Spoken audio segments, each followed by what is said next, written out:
Hello everyone, good morning সবাইকে। আজকে আমি এবং আমার দুটো ফ্রেন্ড দক্ষিণেশ্বর ঘুরতে যাব। তো আমরা ব্লগ স্টার্ট করছি। এ কারণে এখন আমরা সকাল সকাল উঠে পড়েছি এবং এখনই রওনা হব। জাস্ট এখন স্নান করে ওরা পুজো দেবে, ওরা দুজন পুজো দেবে এবং আমি পুজো দিতে পারবো না এবার, কারণ আমার অসুস্থ চলছে। যে কারণে আমি পুজো দিতে পারবো না। তো তারপরেও আমি যাচ্ছি, কারণ ওখানে যেতে একটা আলাদা প্রশান্তির একটা ব্যাপার থাকে সবারই। তো ওরা এখন রেডি হয়নি, তো আমি এখন ওদেরকে ফোন করব, ফোন করে ওদেরকে তুলবো, তারপরে রেডি হবে, তারপর আমার স্টেশনে আবার দেখা হবে। ফাইনালি আমরা চলে আসলাম দক্ষিণেশ্বর স্টেশনে।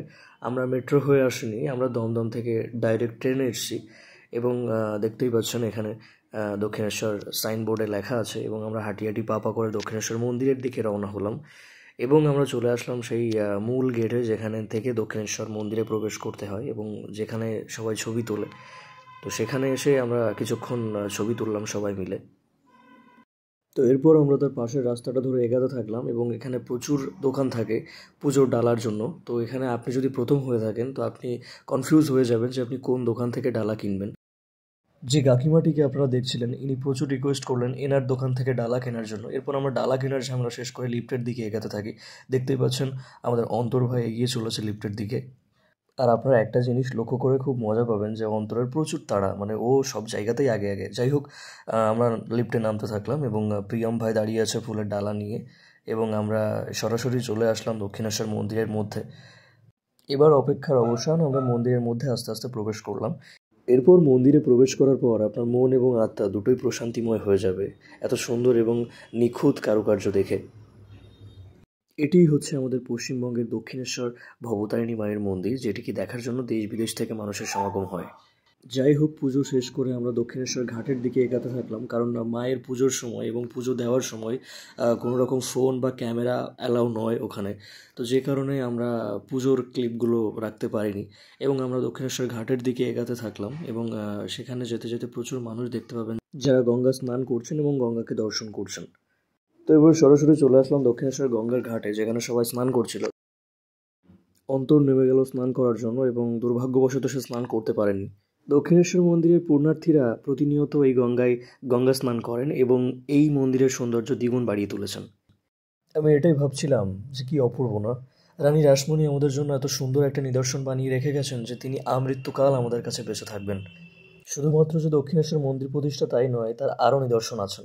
তো রানী রাসমণি হলেন আমাদের প্রতিটি বাঙালি এবং বাঙালি নারীদের ইন্সপিরেশন বলা যেতে পারে, কারণ তার মতন একজন নারী আমাদের বাঙালিদের ছিল বলেই আজকে আমাদের বাঙালি নারীরা হয়তো এতটা শক্তিশালী।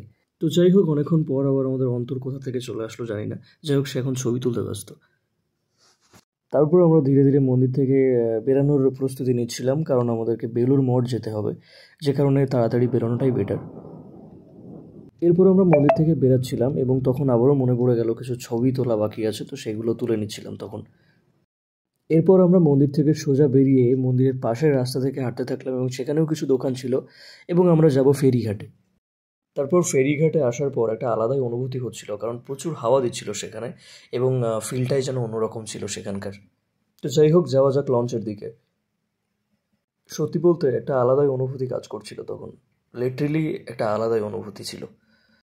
এরপরে সকলে একে একে জায়গায় এসে বসতে শুরু করলো এবং লঞ্চটা পুরোটাই ভর্তি হয়ে গেল এবং আমরাও বসে পড়লাম বেলুর মঠ যাওয়ার জন্য।